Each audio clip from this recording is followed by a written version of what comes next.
Assalamualaikum warahmatullahi wabarakatuh.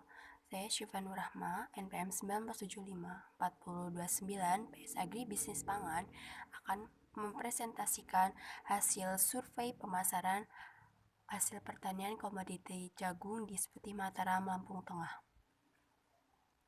Jagung merupakan komoditas tanaman pangan yang memiliki peranan penting dan strategi dalam pembangunan nasional. Jagung termasuk dalam tanaman serelia atau biji-bijian yang dapat hidup pada iklim tropis maupun subtropis.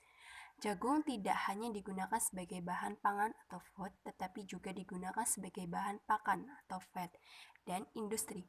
Bahkan sudah mulai digunakan sebagai bahan bakar alternatif atau biofuel. Kedudukan jagung sebagai bahan pangan nasional merupakan makanan pokok utama setelah beras, sehingga menjadi penyangga ketahanan pangan nasional. Perbaikan perekonomian nasional yang ditandai dengan meningkatnya pendapatan per kapita, proporsi jagung sebagai bahan pangan tergeser menjadi bahan baku utama industri pakan ternak. Komponen utama 54 sampai dengan 60% dalam ransum pakan ternak adalah jagung, menurut Sinjal tahun 2009. Sebagian besar 55% produksi jagung nasional digunakan sebagai pakan, sisanya 30% untuk konsumsi pangan dan 15% untuk kebutuhan industri lainnya dan benih, menurut Hadijah tahun 2009 dan Suharjito tahun 2011.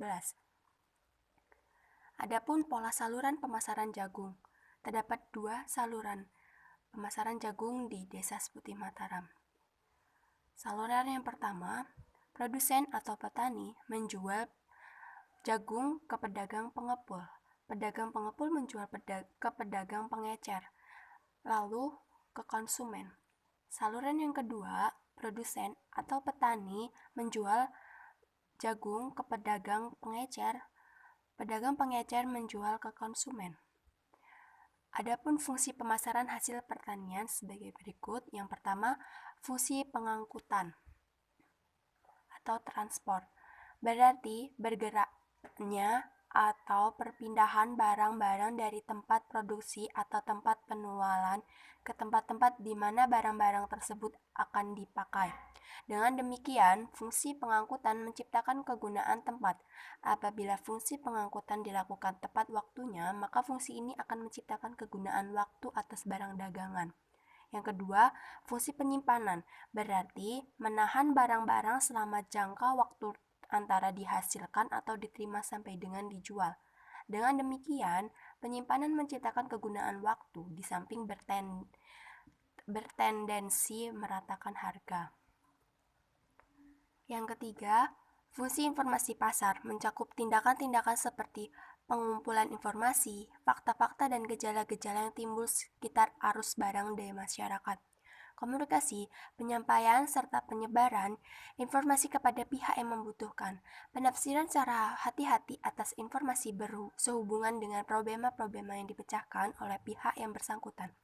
Pengambilan keputusan sesuai dengan rencana dan kebijakan perusahaan, badan atau orang bersangkutan. Yang keempat, standarisasi dan grading. Standarisasi berarti penentuan atau penetapan standar golongan, kelas, atau derajat untuk barang-barang.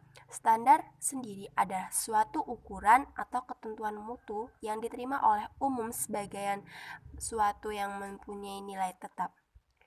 Suatu standar ditentukan atas dasar ciri-ciri produk yang dapat berpengaruh pada nilai komersil daripada barang. Ciri-ciri yang dimaksud dapat berupa ukuran, bentuk, warna, rasa, kandungan air, kandungan unsur-unsur kimia, dan lain-lain.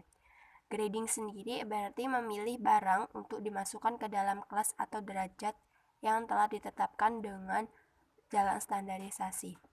Standarisasi dan grading mendatangkan penghematan dalam penyaluran fisik, karena dapat melindungi barang dagangan yang berada dalam perpindahan terhadap kerusakan, di samping mengurangi ongkos dengan adanya penghematan dalam biaya pengangkutan penyimpanan. Adapun biaya pemasaran sebagai berikut: pengangkutan atau transportasi, penyimpanan, packing, penyortiran, retribusi, pungutan tidak resmi, muat, bongkar, lain-lain. dan menghasilkan jumlah saluran pertama 280 dan saluran kedua 60. Adapun perhitungan pemasaran sebagai berikut. Saluran 1 M sama dengan PK dikurang PP sama dengan 3000 dikurang 645 sama dengan 2.355.000 per kilo. Saluran kedua 3.500 dikurang 400 sama dengan 3.100 per kilo.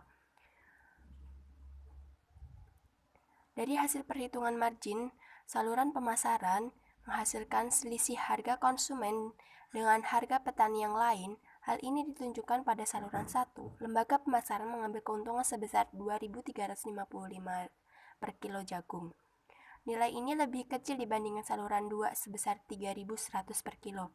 Apabila dilihat dari panjangnya saluran pemasaran, maka margin yang diterima pelaku pemasaran pada saluran kedua sangat besar, karena hanya melibatkan pedagang pengecer dibandingkan saluran pertama. Sekian, terima kasih. Wassalamualaikum warahmatullahi wabarakatuh.